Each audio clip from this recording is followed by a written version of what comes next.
Hello साथीहरु, नमस्ते सबैलाई।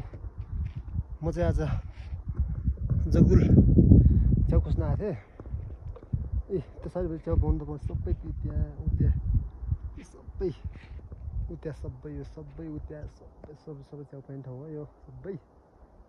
अब यहाँ धेरै खासै च्याउ पाइन्न अरे, त्यो भएर त्यो उकालो हुँदा आउँदै आउँदै यस्तो यो भिउ बाटो यस्तै यहाँबाट यहाँ आउँदै मेरो ब्याग चाहिँ त्यहीँ छ।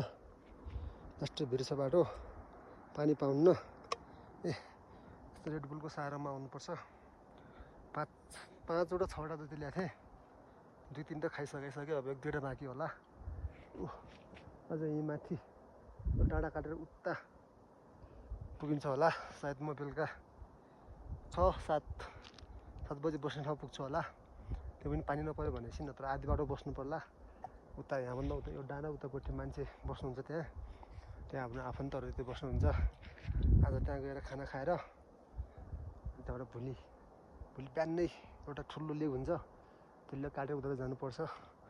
दुःख छ साथीहरू, भन्नु पो मान्छेले महँगो छ भन्छ, उस्तै अनुसारको दुःख पनि छ। मान्छेको कति मान्छे मरिसक्यो। हिजो अस्ति नै ज्वरो आएको थियो। म पनि धेरै वर्षपछि आएको यता। पहिला पनि आउनु त आएको थिएँ, अब 5-10 वर्ष भयो नआएको यता। अलिक गाह्रो छ साथीहरू, यासु घुम्न खोज्नु। महँगो त हुन्छ, महँगो त, तैपनि लास्टै आफ्नो ज्यान जोखिममा पारेर आउनुपर्छ।